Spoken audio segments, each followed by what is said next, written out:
한 청년이 저를 찾아와서 물었습니다. 용서에 관한 설교를 듣고 갈등이 생겼다는 것이죠. 언제 용서해 줘야 합니까? 언제 참된 용서가 가능합니까? 용서를 선언할 수 있는 근거가 뭡니까? 라고 이제 이렇게 저한테 이야기를 해주더라고요. 제가 일단은 야, 너 참 귀하다 라고 제가 그렇게 칭찬을 했습니다. 왜죠? 말씀 때문에 자기가 가지고 있던 기존의 생각에 혼란이 생긴 거거든요. 왜? 말씀을 받았기 때문에 혼란이 생겨요. 안 받으면 어떻게 해요? 꿋꿋이 나는 내 길로 간다 그래버리면 아무 문제가 없는데, 말씀을 받으려 하다 보니까 몸살이 나는 거예요. 아, 말씀은 내 생각하고 좀 다른데, 고민이 되고 갈등이 되고 막 그런 거죠.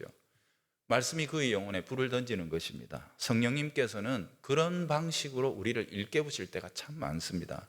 그 혼란 덕분에 우리는 더 많이 생각하게 되고 고민하고 찾고 두드리게 되는데, 그 과정을 통해서 영적 성장이 일어나게 되는 것입니다.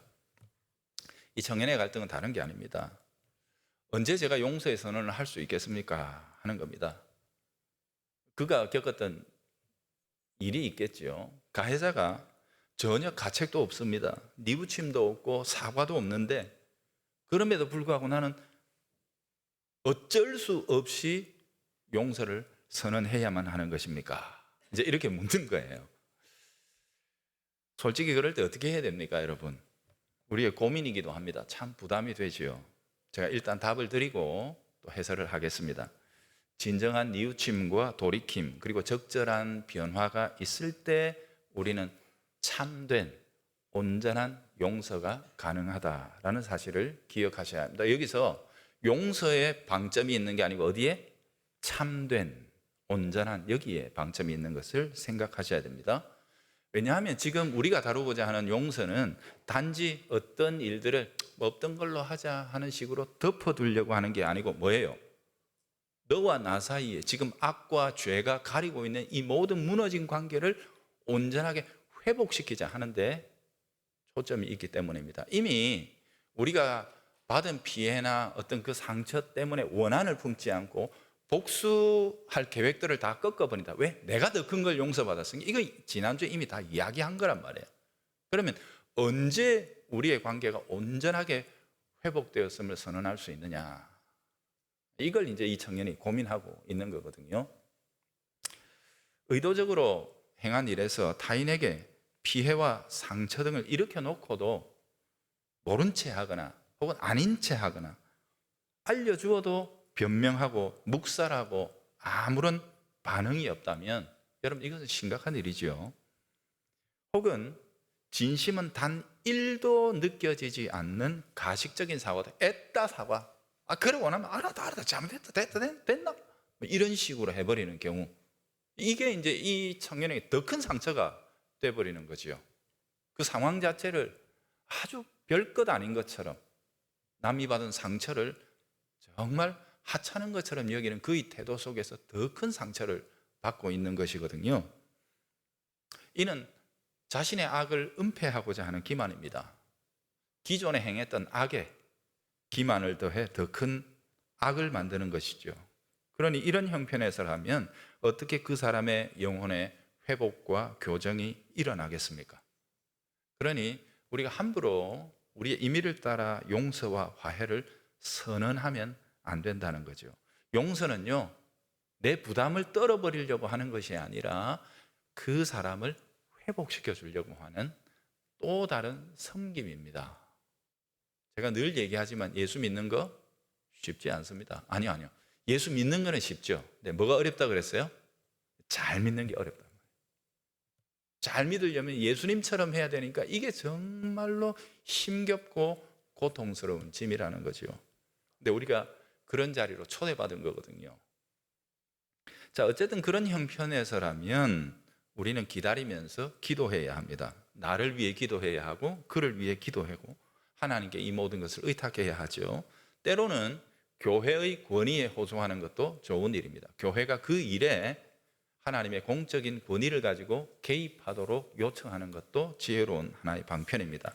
이런 문제들은 우리가 마태복음 18장을 다룰 기회가 있을 때에 충분히 생각할 수 있겠습니다. 자, 오늘 본문으로 돌아가 보면 우리는 12절에서 우리 죄를 사하여 주십시오라는 이 죄라는 단어에 주목을 했습니다. 그래서 제가 이게 지옥 가는 죄하고는 다르게 보는 게 좋겠습니다 하고 범죄들이라고 이야기하고 풀이를 했습니다만, 자, 오늘은 이 12절에 죄라고 나온 이 단어와 14절에 나온 잘못이라고 나오는 이 단어를 조금 구별해서 생각하는 게 좋겠다, 이 말씀을 드려요. 유대인들의 해석에 의하면 12절은 죄 자체를 다루는 문제지만 14절은 과실과 손해를 다룬다라고 이렇게 보는 것 같습니다. 그래서 12절을 히브리어의 하타에 해당하는 것으로 보고 14절은 아셴이라는 말로 이렇게 풀이를 합니다. 하타는요, 명백하게 죄로 규정된 행위를 가리킵니다. 율법에 요거 죄다, 계명에, 오늘도 우리가 10개를 읽었습니다만, 아멘 했습니다만, 이거 죄다라고 명백하게 밝혀두신 일에 대한 범법들을 말합니다. 이거는 뭐 다른 피할 길이 없죠. 속죄제를 드려야 하는 겁니다. 반면에 아셴은 당시에는 몰랐어요. 그런데 이후에 어떤 계기를 통해서 아하, 그게 잘못됐구나, 내가 죄를 지었구나 라고 이렇게 깨닫게 된 일을 말합니다. 속건제를 드린다고 그러죠. 물론 근본적으로는 둘 다 죄와 관련된 일이라서 엄밀하게 구분할 수 있느냐, 그런 것은 아닌 것 같습니다. 제가 보기에는 둘 다 동시에 발생하는, 또 겹쳐서 발생하는 부분들이 많기 때문에 그렇습니다. 자, 그런데 예를 들어서 살인이나 간음 혹은 이웃에 대해서 이간질하고 고의로 거짓말을 했다면 이거는 명백합니다. 6계명, 7계명 그리고 9계명에 직접적으로 해족이 되는 일이지요. 그렇기 때문에 이것은 다른 길이 없습니다. 속죄의 과정이 필요합니다. 그리고 그것뿐만이 아니라 처벌까지도 받아야 됩니다. 명백하지요. 자, 그런데 이웃을 과도하게 부려먹는 겁니다. 적절하게 이 일을 하면 이만큼 줘야 되는데 딱 저 사람 처지가 보니까 요거 아니면 아무것도 할 거 없겠다 싶어서 가격을 딱 후려쳐 버리는 거죠. 그래서 내 입장에서는 뭡니까? 이야, 세이브했다, 지혜롭게 경영했다라고 생각하지만 그러면 안 되지요. 정당하게 해야죠. 상대방의 그 연약한 처지를 이용해서 줘야 할 것 다 안 주는 건 나쁜 일이지요. 혹은 고리에 이자놀이를 했다, 이거는 안 되지요. 자신의 지위로 타인에게 불이익을 주는 경우가 생길 수 있습니다. 다들 줄 서서 가는데 내가 누군데 이렇게 하는 바람에 자기가 앞서서 들어가는 거 있죠. 이런 일들이 본의 아니게 발생할 수도 있단 말이에요. 그렇죠. 근데 당시에는 모르고 지나갑니다. 혹은 원래 다 관행이, 남들도 다 그래, 이렇게 하면서 무관심하게 넘어가지요. 아니면 그 순간에 내가 감정이 격해서 그때는 그게 당연한 줄 알고 펄펄 뛰고 난리를 치고 지나갔는데 나중에 어떤 순간에 불현듯이, 그게 주로 예배 시간에 많이 일어날 수 있습니다. 말씀을 듣다가 우리의 머리를 딱 뒤통수를 때리거나 끄집어 당기는 그런 생각들이 있을 수 있고요. 아까 십계명 같은 거 낭독할 때 갑자기 십계명 이렇게 지키라고 했는데 하는 지식들이 우리를 딱 때리면서 아하, 내가 그게 잘못됐구나 라고 우리를 일깨우는 일들이 있습니다. 이게 성령의 조명하심입니다. 자, 이런 경우에 아셴이라고 이렇게 부를 수 있다라는 거예요. 어떻게 해소가 되느냐? 먼저 그 이웃을 찾아가서 내가 잘못했다고 고백해야 됩니다.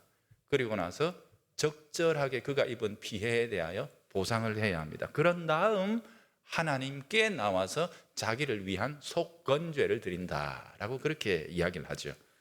자, 하타와 아셴, 이 둘 다 죄를 뜻하는 것이기는 하지만 죄의 적용과 그 해결 방법이 조금 차이가 난다, 이 정도만 이해하시면 됩니다. 아까도 말씀드렸습니다만 이 두 개가 대부분 겹쳐서 일어나기 때문에 딱 엄밀하게 갈라놓기는 어려워요. 그러나 주로 우리 사람들 사이에 발생하는 일은 아셴에 해당하는 경우가 참 많습니다. 그래서 여기에 우리가 좀 더 집중해서 생각해 볼 필요가 있겠죠. 아마 그 청년의 경우도 이런 케이스 중에 하나였던 것 같습니다. 유대인들에게는요, 미시나라고 하는 율법 해설집이 있습니다. 우리 구약에 나오는 많은 율법들에 대해서 요 율법은 이런 식으로 지키면 됩니다 라고 훌륭한 선생들, 랍비들, 이런 분들이 율법에다가 해설을 달아놓은 해설서가 있어요. 미시나라고 하는데 거기에 보면 이렇게 나옵니다. 하나님께 지은 죄는 대속죄 일의 사함을 받을 수 있다. 사람에게 지은 죄는 먼저 피해자와 사과와 보상을 해야 한다. 그것이 없이는 유효하지 않다. 효과적이지 않다. 뭐예요? 그 사람은 제쳐놓고 하나님 앞에 와가지고 하나님 그 잘못됐다고 생각합니다. 이걸로 끝나지 않는다는 거예요. 예수님께서도 거의 똑같은 말씀을 하셨지요. 그러므로 예물을 제단에 드리려다가 거기서 네 형제에게 원망 들을 만한 일이 있는 것이 생각나거든. 예물을 제단 앞에 두고 먼저 가서 형제와 화목하고 그 후에 와서 예물을 드려라. 예물을 그 자리에 두고라도 먼저 가거라. 그리고 그 형제와 화목하고 돌아와서 예배를 드려라. 제가 5장에서 설명드렸습니다만 제물을 가지고 제사를 드리는 자가 자기의 제물을 제사장에게 맡겨서 그게 제단에 딱 올라가는 그 순간이 그 사람에게 있어서는 예배의 절정입니다. 제일 중요한 순간이죠. 그런데 주님은 말씀하십니다. 그 순간에라도 중단해라. 이게 그만큼 중요하고 시급한 문제로 인식을 해야 된다. 내가 하나님 앞에 하고 있으니까 이런 식으로 대충 때우고 넘어가려고 하지 마라 하는 거죠. 여러분, 그런데 이게 쉬운 일입니까? 안 쉽습니다. 우리의 신앙과 삶과 예배가 하나님 앞에 온당하게 칭찬받는 수준으로 자라기 위해서 우리는 명예와 재산에 손해가 나고 또 혹은 우리의 자존심에 좀 멍이 들더라도 진정으로 성령께서 이처럼 일하시는 것에 민감하게 깨어 반응할 수 있는 마음이 있어야 한다는 것입니다. 여러분, 다시 한번 강조하지만 진정성의 문제입니다. 궁극적인 심판자 우리 아버지께서는 빛이시며 진리이시기 때문에 그분 자체가 빛이시기 때문에 우리가 아무리 어둠 속에 꽁꽁 감추어두고 없는 채 한다 할지라도 빛이 와가지고 보겠다 하시면 빛 자체가 비추어 다 보는 것입니다. 진리 자체가 드러내는 것입니다. 그러니 이 거룩하신 분 앞에 우리가 서게 된다는 사실을 우리는 진정으로 경건한 마음으로 두려워해야 하는 것이죠. 그러니 요식적인 사과의 행위, 가식적인 옛다 사과 이런 식으로 하는 잠시 땜빵식의 이런 행동들은 무의미합니다. 자, 어쨌든 이처럼 죄라는 것이 해소되는 과정은 간단하지 않습니다. 구약에서부터 그랬습니다.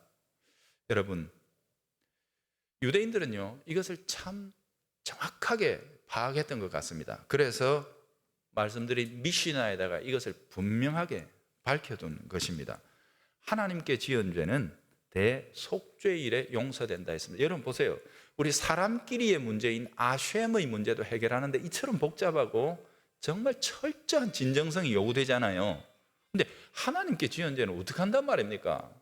우리로서는 감당할 수가 없는 죄 아닙니까? 그래서 그 죄는 대속죄일에 해결된다라고 했습니다. 대속죄일이 뭐죠? 여러분 1년에 딱 한 번밖에 없는 날입니다. 유대의 대제사장이 피를 가지고 지성소라는 곳에 1년에 딱 한 번밖에 안 들어갑니다. 그날이 대속죄일입니다. 그날은요 우리가 이런 잘못을 했습니다, 저런 잘못을 했습니다, 그게 아니라 이스라엘이 이스라엘로 하나님 앞에 받아들여지냐 안 지냐 이 문제입니다. 우리 존재 자체를 하나님 앞에 내어놓는 거예요. 그래 대제사장이 이스라엘 백성 전체를 대리하고 대표하는 존재로서 피를 가지고 그 하나님의 거룩한 법궤 앞으로 나갑니다. 하나님의 그 거룩한 지성소의 임재 앞으로 나아가 이스라엘 전체를 위한 속죄를 거기에서 드리는 거거든요. 그래서 이 날이 얼마나 중요한지 대제사장이 줄을 묶고 들어갑니다. 왜요? 대제사장 자신이 허물이 있거나 혹은 이스라엘의 상태가 온전하지 못하면 하나님 대제사장을 죽여버리십니다. 그럼 누가 꺼낸단 말입니까? 못 꺼내니까 줄로 끄집어내려고 줄을 메고 들어갑니다. 그만큼 그 시간이 엄중한 시간이거든요. 방울을 달고 들어갑니다. 밖에서 듣습니다. 딸랑딸랑 소리가 나면 아직까지 섬기고 있구나, 우리를 위한 속죄를 대제사장이 감당하고 있구나, 이렇게 되는 거거든요. 그래서 이 날의 절정이 뭐냐? 그 속죄를 감당했던 대제사장이 밖으로 나와가 용서받은, 이스라엘을 위해 대표로 용서받은 자기 자신을 백성들 앞에 딱 드러내는 날, 백성들이 그때 환호를 지르며, 여러분 모자를 던지면 무엇이다 좋습니다. 대제사장이 나왔단 말입니다. 우리 자체가 하나님께 받아들여졌다는 그 거룩한 기쁨, 죄인이 하나님 앞에 받아들여졌다는 기쁨 때문에 그때로부터 축제를 시작합니다. 이스라엘이. 여러분, 이 그림을 딱 보면 대속죄일은 무엇을 가리키는 것 같아요? 예수님이죠. 글자 그대로 예수 그리스도의 우리를 위한 구속을 직접적으로 가르칩니다. 우리의 영원한 중보자 되신 예수님께서 우리를 위한 죄의 문제, 우리 자체를 하나님께 받아들여지게 만들어 주신다는 뜻입니다. 그러니까 근본적으로 죄의 문제는 어떻게 해결된다고요? 예수님을 통해 처리된다는 겁니다. 누구에게? 하나님에게는 그렇습니다. 하나님은 다른 어떤 것으로도 죄인을 받아주지 않습니다. 죄가 해결되지 않습니다. 예수 그리스도의 대속으로 해결이 됩니다. 하나님 복음 안에서 우리를 용서하시는 거예요. 우리 자신의 행위나 공로가 아니라 우리의 대제사장 되신 예수 그리스도의 피의 제사를 하나님이 기쁘게 받으셨기 때문에 우리들의 죄의 문제가 깨끗하게 해결이 되는 겁니다. 이게 대속죄일의 규례입니다. 자, 그렇다면 이 놀라운 구속의 은혜를 우리가 값없이 받았으니 함께 기뻐하며 축제로 그 한 해를 시작했던 이스라엘 백성들 상호 간의 문제는 어찌해야 되느냐 이 말이죠. 그게 바로 아셈의 문제죠. 그 구원의 터 위에선 우리들 서로 간의 삶과 용서의 문제입니다. 그 구원을 받았으니 우리는 항상 용서할 준비가 돼 있어야 합니다. 아니, 용서해야만 하죠. 이거 지난주에 이미 살펴보았습니다. 내가 받은 용서가 너무 크니까 우리는 용서를 거절할 수가 없습니다. 서로 불쌍히 여기며 긍휼과 사랑의 시선으로 대해야 하죠. 하지만 우리가 받은 용서가 거룩한 것이기에 우리가 용서도 고귀한 방식으로 진행이 되어야 합니다. 악을 행한 그 사람의 참된 회복과 영적 유익을 위해 세심하게 분별하고 행해져야 한다라는 사실입니다. 우리의 용서에서 궁극적으로 나타나야 할 것은 우리 자신이 아니라, 용서하는 자의 덕이 아니라 우리를 이처럼 용서하는 자로 만들어주신 하나님의 풍성한 은혜입니다. 따라서 우리의 용서는 우리의 임의나 선심으로 하는 게 아닙니다. 내가 값없이 하나님 앞에 그 만극하신 용서를 받았다는 사실, 그게 드러나도록 해야 되는 거죠. 악이, 죄가 그 사람과 나 사이의 관계에 세운 장벽을 허물어뜨리고 우리가 진정으로 서로를 온전한 사랑 가운데서 섬기며 사랑할 수 있도록, 곧 너와 나 사이에 악이 조금도 또아리를 트지 못하는 클린하고 아름다운 화해의 단계로 나갈 수 있도록 내가 섬기겠다. 누가요? 피해자가. 이래 예수쟁이가 어려운 겁니다. 예수 잘 믿는 게. 피해는 내가 받았는데 또 그 관계의 온전함도 내가 먼저 용을 쓰도록 주께서는 요구하시는 거예요. 예수 믿는 게 얼마나 고상한 일인 줄 아십니까, 여러분? 정말로 고상하고 아름다운 일입니다. 가해자가 진정으로 이 그리스도의 은혜를 성령 안에서 깨닫고 회복되기를 원하여 내게 청할 때 우리는 어떻게 해야 됩니까?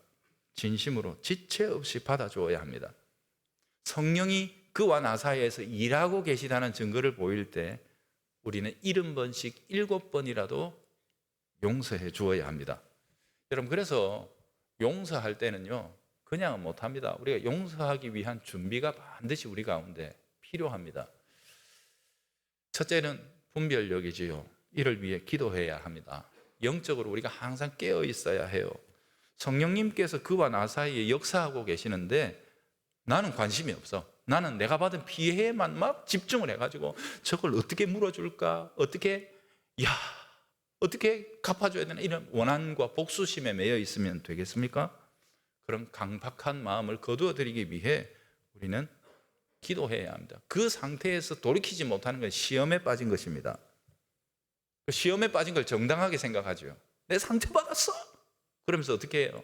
나는 시험에 빠질 거야. 막 그러면서 막 스스로 막 그냥 더 안 좋은 쪽으로 계속해서 감정을 자극하고 하면서 아주 침잠에 들어가게 되는, 절대 그렇지 않습니다. 그리스도인은 거기에서 차고 일어나야 합니다. 그러다가 사단의 노리개가 될 수 있기 때문에 그렇습니다. 그러니 악을 당했을 때, 상처를 받았다 싶을 때 우리는 더욱 기도에 힘써야 합니다. 이게 십자가입니다. 우리가 짐을 지는 겁니다. 여러분 보세요. 용서하기 위해 내가 다시 짐을 지는 거예요. 내 감정과 혈기에 사로잡혀 성령님께서 일하심을 놓치지 않도록 도와주십시오 라고 기도해야죠. 주님 여전히 아픕니다. 너무도 쓰리고 고통스럽습니다. 그러나 그 사람 속에서 주께서 일하고 계신 증거가 보이면 저는 용서하겠습니다. 용서할 수 있도록 도와주십시오 라고 하나님 앞에 간절하게 기도하며 준비해야 한다는 거죠. 자, 이처럼 우리 내면의 준비를 딱 마치고 나면 우리에게 한 가지 더 과제가 있는데 그게 뭡니까? 그 사람의 영혼을 위해 집중적으로 기도해 주십시오. 주님, 저는 풀어주고 싶고 회복하고 싶고 온전히 서고 싶지만 성령께서 그 사람에게 일해 주셔야 되겠습니다. 그저 제 마음이 준비되고 제가 아프지만 감내하겠다고 해서 섣불리 가서 그 사람에게 용서와 화해를 선언하고 모든 게 끝났다라고 이렇게 해버리면 그 사람의 마음속에 어떤 암시를 주는 것입니까? 요 정도 하면 되는구나. 나는 사실 별로 그게 잘못이라고 느끼지도 않고 살다 보면 그럴 수도 있지 뭐. 사람들 다 그러던데. 다 그러던데. 그죠? 그의 영혼 속에 또다시 그 악이 반복 재생될 수 있는 그런 상태 속에서 그를 풀어주면 안 되는 거예요. 성령이 그의 마음속에서 야! 너 그렇게 살면 안 되지! 그래서 그 마음속에 돌이켜야 하는 것이구나. 이 방식은 참된 기독인의 길이 아니구나. 이 사실을 다 깨달을 때까지 우리가 인내해줘야 된다는 말입니다. 내가 준비됐다고. 내가 오늘 또 설교를 받고 나니까 내가 풀어줘야지. 풀어주고 싶어 죽겠는데 저기서는 기미가 안 보여요. 막 먼저 확 풀어줘 버리면 안 돼. 성령보다 앞서는 것입니다. 그래서 그 기간 동안에는 그 사람을 위해서 집중적으로 기도를 해 주셔야 합니다. 참 어렵죠.